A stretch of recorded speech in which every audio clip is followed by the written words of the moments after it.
Boa noite, meus irmãos. A graça e a paz do nosso Redentor. Quero convidar-lhes a abrirmos a palavra do Senhor em Oséias, livro do profeta Oséias, no capítulo de número 11.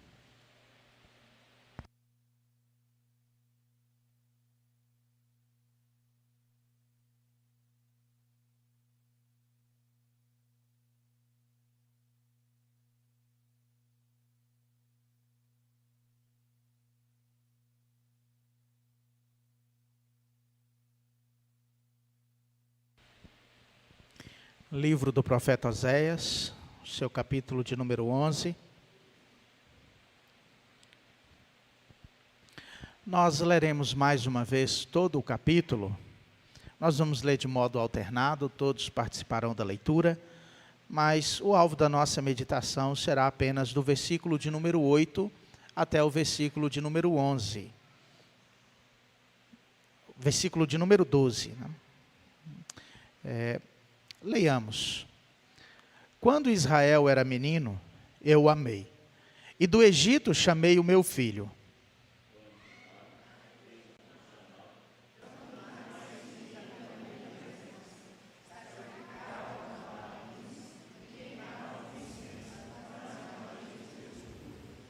Todavia, eu o ensinei a andar a Efraim. Tomei-os nos meus braços, mas não atinaram que eu os curava.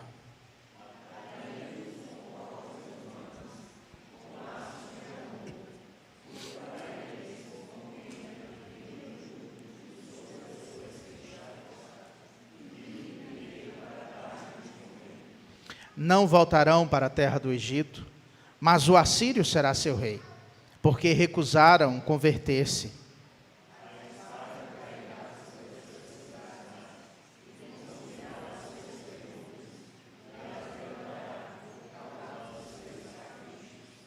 Porque o meu povo é inclinado a desviar-se de mim. Se é concintado a dirigir-se acima, ninguém o faz.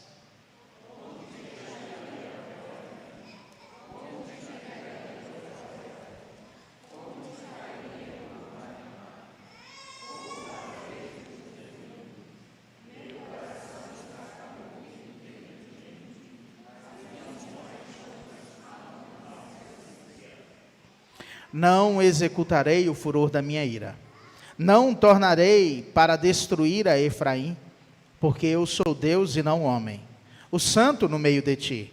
Não voltarei em ira.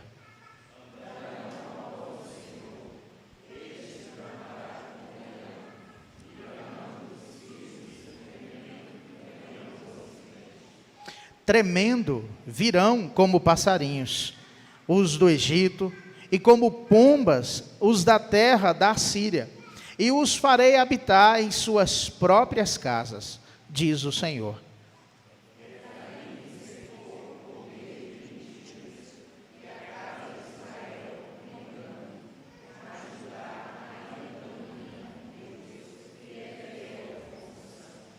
Feche os seus olhos e mais uma vez oremos ao nosso Deus. Pai, na sua bondade, ó Deus, assim como, creio eu, nos visitou através das leituras, das orações, dos hinos, dos cânticos espirituais, nos visite também através da exposição da sua palavra e transforme os nossos corações para louvor, honra e glória do teu nome, pois em Cristo, tão somente em Cristo oramos e buscamos a sua face.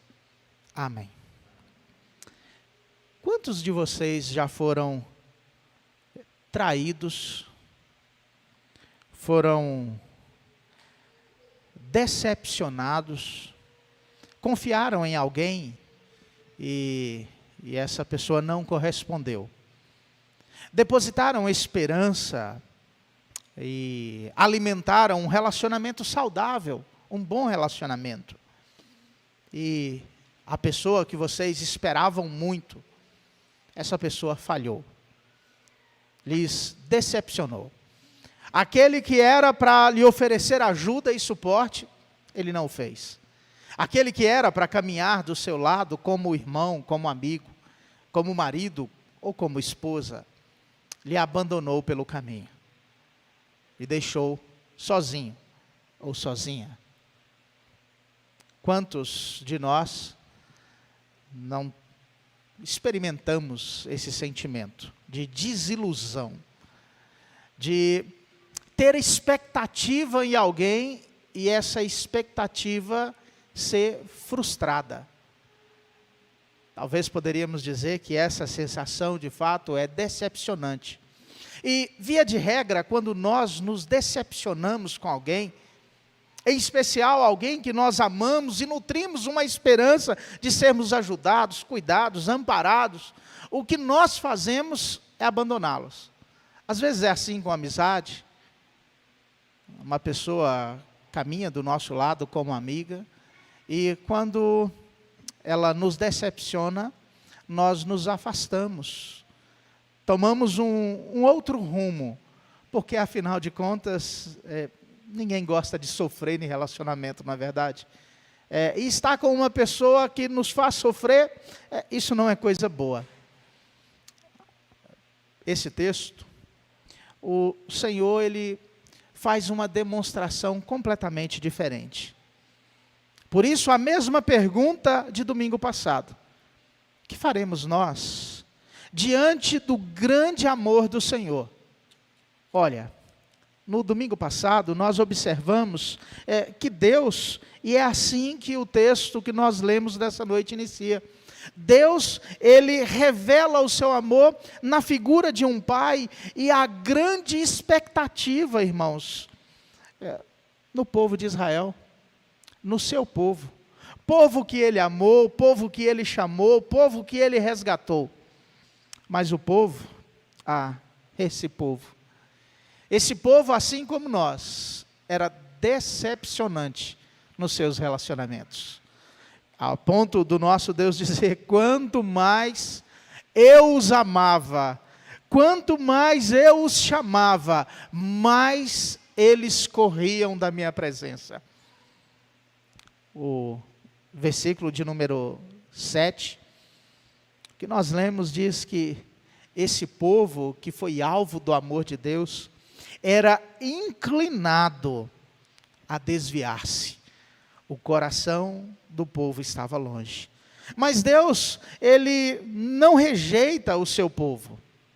E aí, nós vimos que embora o amor de Deus fosse grande para com o seu povo, para com a sua nação, o povo rejeitou o amor de Deus e fugia da presença do Senhor. Mas mesmo assim, Deus ainda vai atrás e revela a sua misericórdia, o seu amor. Deus então emite o seu juízo, falando que a rejeição ia trazer consequência. E o povo endurece o coração, rejeita ouvir a voz.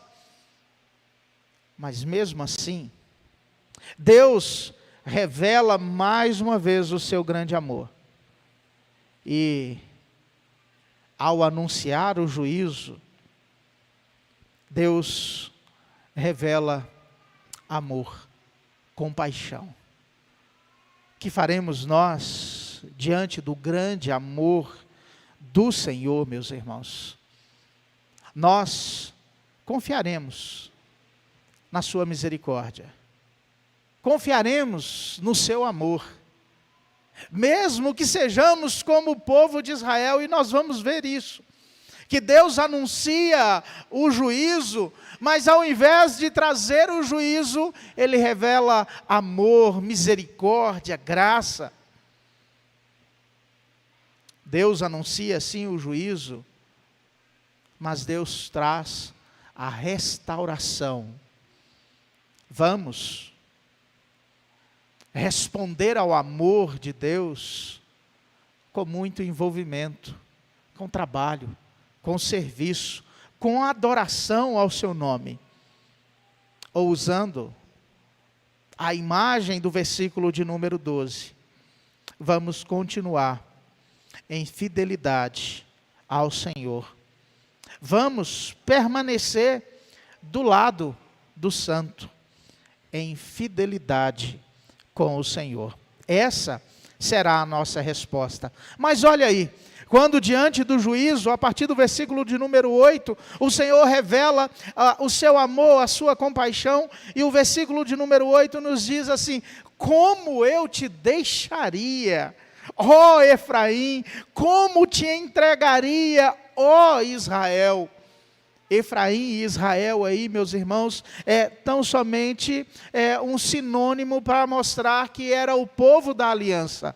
Deus está falando com o seu povo.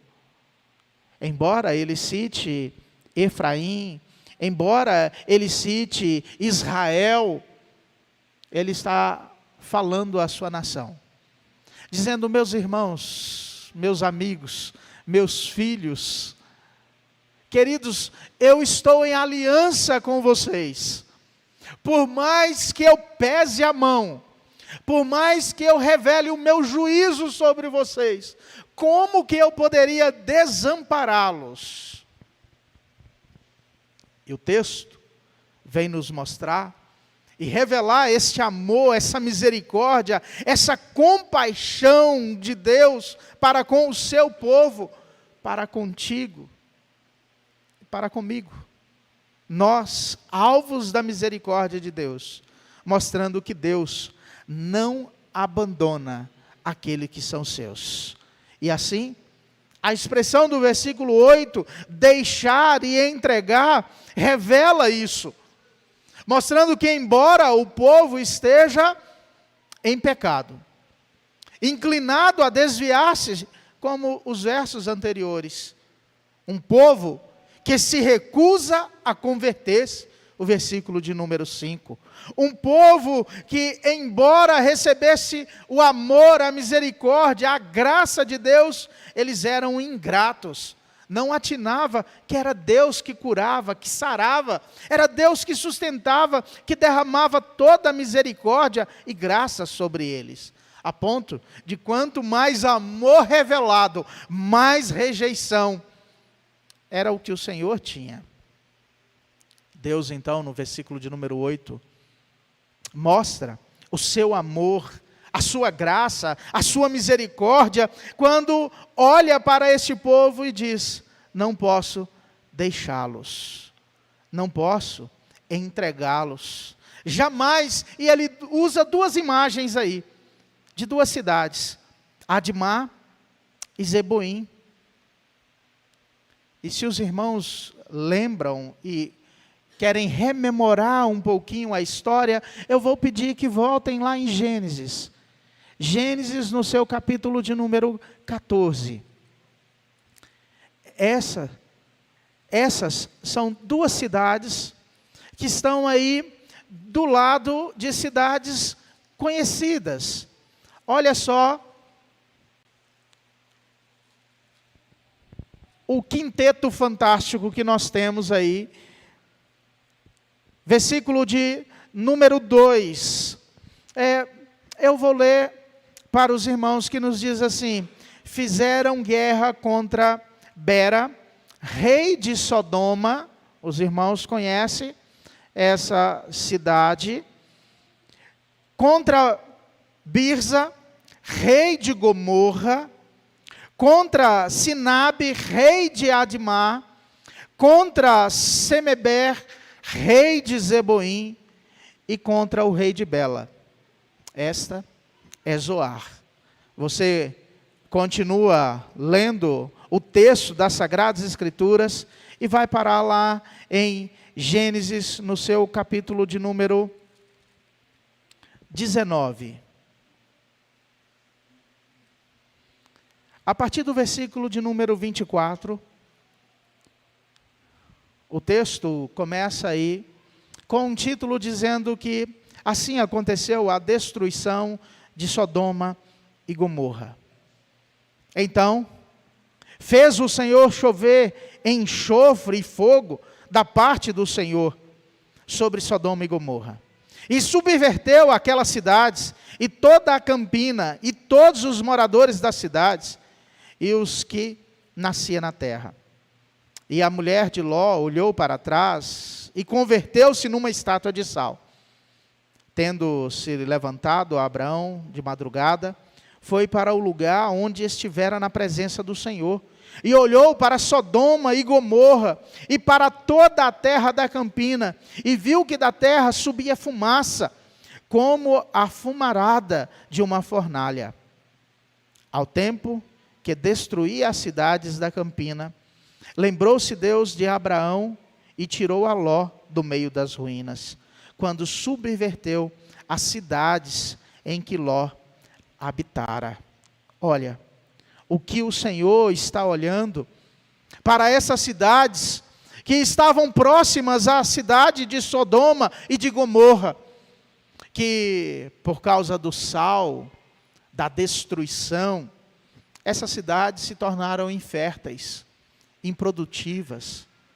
O Senhor olha para o seu povo e diz assim: embora vocês façam associação com outros deuses, embora vocês busquem amor em outros lugares, que não na minha câmara, embora vocês se relacionem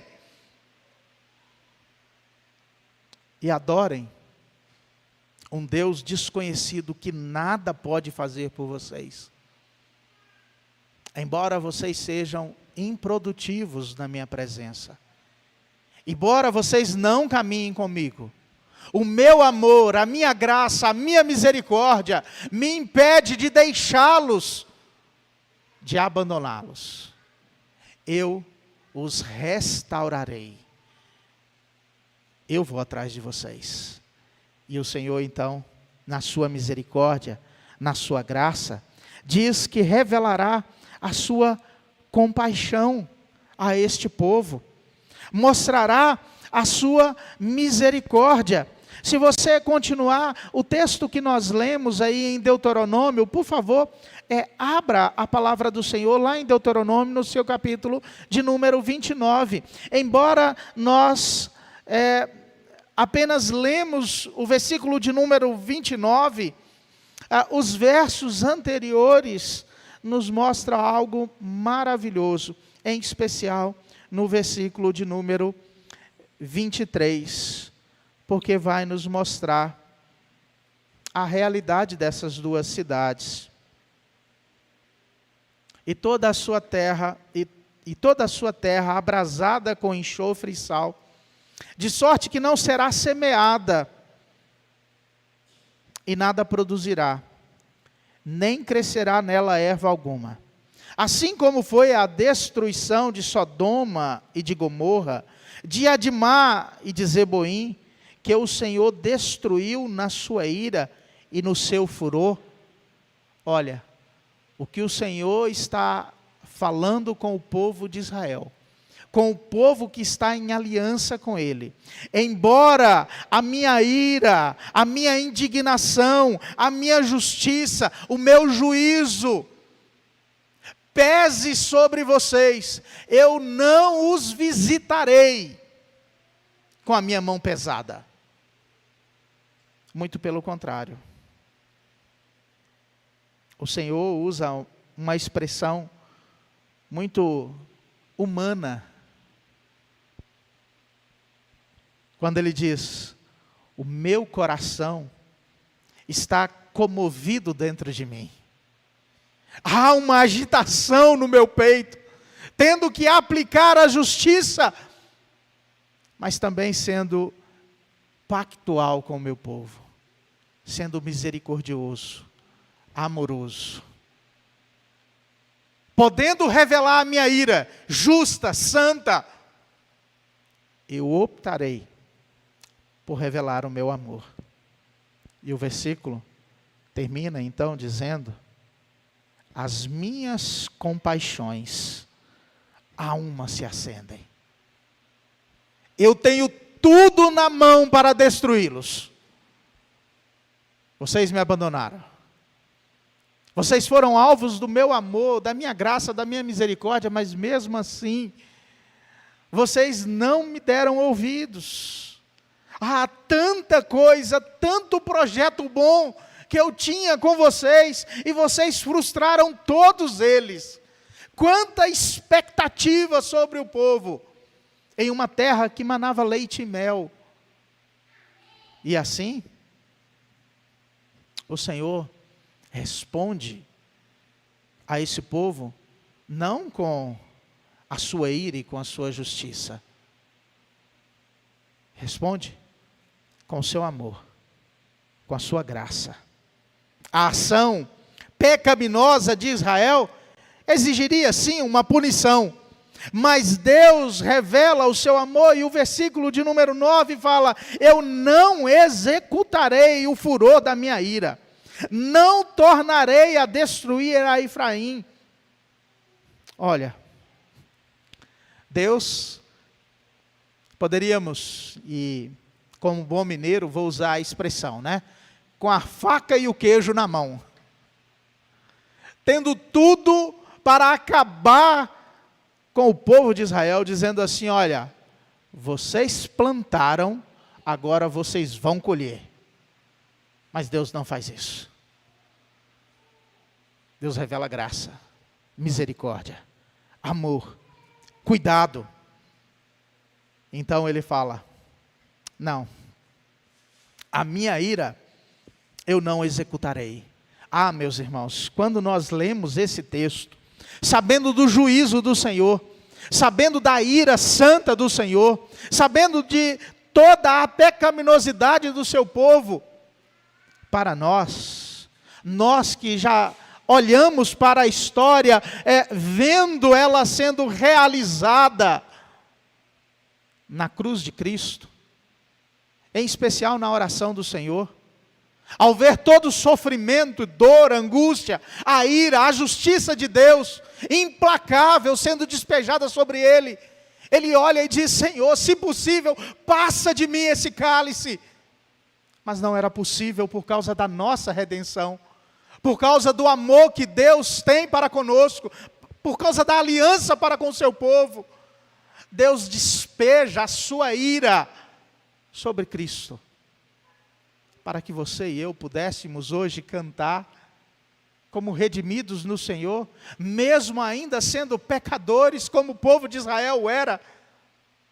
E o Senhor então revela graça, amor, misericórdia, olhando para o seu povo e dizendo assim: eu não sou homem, eu sou Deus, lembrando da sua aliança, a aliança que ele fez com Abraão, dizendo assim: Abraão, eu vou abençoá-lo. E ao fazer a aliança, Deus coloca um pesado sono sobre o nosso pai da fé. E onde deveriam passar dois, passa somente um. Passa o santo, passa o imutável, passa o soberano.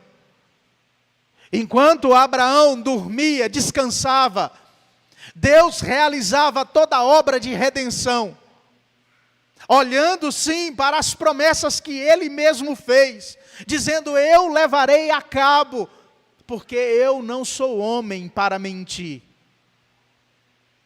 não sou filho do homem para me arrepender. Eu sou Deus, eu sou o santo no meio de vós. Ah, meus irmãos, se não fosse a presença de Deus no nosso meio para nos santificar, se nós fôssemos deixados a nossa espiritualidade tão parca, tão vazia, tão ondulante, levados de um lado para o outro, como se fôssemos navios à deriva, soprados a vela ali ao vento e caminhando sem destino. Mas nós não somos deixados assim. É Deus que nos guia. Deus é quem assegura a aliança. Porque eu sou Deus, eu não executarei o meu furor, a minha ira. Porque eu sou Deus, eu não tornarei a destruir a Efraim. Porque eu sou Deus, não sou homem. Por causa da minha santidade, da minha imutabilidade, da minha deidade, porque eu sou santo, não voltarei em ira. O que o Senhor olha para o seu povo e diz, embora eu pudesse visitá-los com juízo, e esse juízo seria justo, eu não farei isso. Irmãos, essa é a segurança que nós temos. A segurança que, embora nós sejamos pecadores e a nossa redenção não está nas nossas mãos, e louvado seja Deus por isso. Como a criança acabou de fazer, poderíamos ler esse texto e no final todo mundo dá um amém, dá um glória a Deus, um aleluia e cantar diante do Senhor. Porque Deus é o santo no nosso meio. Ele não nos visitará novamente em ira, mesmo sendo nós pecadores, porque Ele já visitou alguém com a sua ira. Ele já despejou todo o seu furor nessa pessoa, que é Cristo Jesus. Não preciso nem pedir que você olhe para mim e me veja como pecador. Vou pedir que você olhe para o seu coração e lhe veja como pecador, que de fato nós o somos. Mas sabe como Deus, Ele nos chama? Não nos chama de pecadores, Ele nos chama de santos, de propriedade exclusiva. Ele nos chama de filhos. Ah, meus irmãos, por que haveremos nós ainda de continuar em pecado? Depois de termos cantado belíssima canção, como fizemos, cantando o texto bíblico, quem nos separará do amor de Deus? Espada, morte, nudez, fome, nada nem ninguém pode nos arrebatar da mão do Santo, do Deus que nos amou e nos visitou em graça e misericórdia. Mas Ele ainda faz mais. Não só anunciando amor, graça, compaixão em meio a juízo. Ele anuncia restauração. E aí, a transição parece como um vislumbre do profeta Oséias, olhando para o futuro e vendo Israel restaurado, e a imagem que ele usa é a mesma imagem que você talvez já viu em um filme, que nós colocamos os nossos filhos, as crianças para assistirem. Filme do C.S. Lewis, a feiticeira, o rei, lá, o leão e o guarda-roupa. Quando tem um poema lá, que é o poema sobre a vinda de Aslan, do grande leão. E olha a imagem e talvez, muito provável, C.S. Lewis olhasse para esse texto e pensasse, ao compor, escrever esses versos, sendo cantado pelo povo, esperando o rei, porque é a imagem do leão, a imagem de pássaros, a imagem que nós temos aqui, cantada num poema de Nárnia, um velho poema que dizia assim: o mal será bem quando Aslan chegar, ao seu rugido, a dor fugirá, nos seus dentes o inverno morrerá, na sua juba a flor há de voltar. É a mesma imagem. O mal será bem quando Aslan chegar, e basta apenas um rugido, e todo este mal, todo o inimigo será destruído. Deus revela o seu poder, a sua graça, o seu amor, restaurando todo o seu povo, nesta bela imagem que o profeta Oséias tem, olhando para o futuro, e vendo Deus então, na sua misericórdia, dizendo: andarão após o Senhor, este bramará como um leão, e bramando, os filhos tremendo, eles virão de toda parte, do Oriente, tremendo, eles virão como passarinhos, virão do Egito, como pomba, os da terras da Síria. Eu os farei habitar em suas próprias casas, diz o Senhor. Ah, meus irmãos, quanto poder tem o nosso Deus, não só no amor revelado, mas quando Ele olha para os seus, e como um leão, Ele vai chamar o seu povo. E aqui há uma esperança graciosa, redentiva para nós, para orarmos pelos nossos filhos, os nossos pais, orarmos pelos nossos amigos, continuarmos na tarefa de evangelização, continuarmos na tarefa de proclamação do Evangelho a todas as nações, porque nós sabemos que o dia que o leão rugir, o seu povo pode estar nas extremidades da terra. Quando eles ouvirem o rugido do leão, eles virão. Não foi assim que o Senhor prometeu, usando uma outra imagem? Dizendo que quando o pastor chama a sua ovelha ouve a sua voz. E a sua ovelha corre para o aprisco, vai para o rebanho, porque ela não pode viver longe do seu pastor. E, meus irmãos, será assim com aqueles que pertencem ao Senhor, que são filhos, alvos da misericórdia, da graça, do amor de Deus.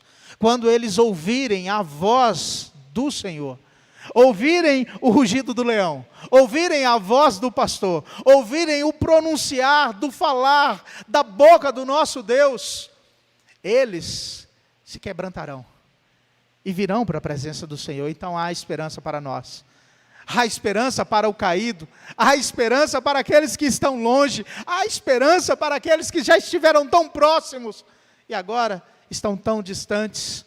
Como nós cantamos, corriam até bem, mas agora vão longe do Senhor. A restauração, ela é anunciada então com autoridade. O leão vai rugir. E o povo, aqueles que fazem parte da aliança com Deus, andarão após o Senhor.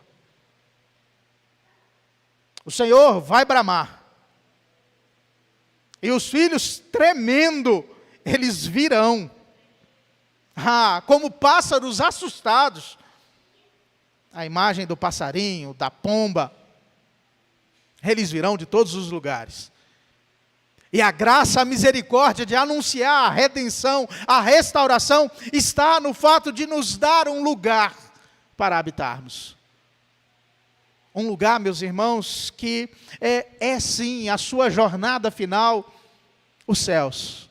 E aí quando você lê o livro do peregrino, é um livro gracioso, onde nós caminhamos de fato para aquele lugar, a grande morada, onde nós estaremos juntos, os fiéis, aqueles que são chamados nessa terra de cristãos, mas que aqui passam por provações, por tribulação, por angústia, por dor.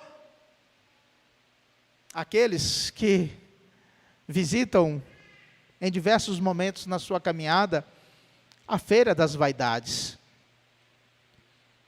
mas que o Senhor redentivamente deu para nós pessoas para caminharmos juntos, que deu para nós um lugar onde Ele já está reinando. Cristo tem reinado sobre nós através da sua igreja, através do seu povo. Por isso o privilégio que temos, irmãos, de ainda vivermos em um país com este privilégio de comunhão, com este privilégio de caminharmos juntos com o rebanho.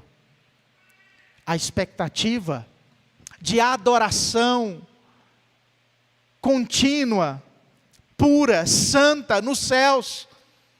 O experimentar do descanso que nós teremos na eternidade, no privilégio do dia do descanso, no domingo, com a igreja, com o seu povo, de podermos cantar, como cantamos, o nosso Deus, que está reinando aqui conosco. E assim,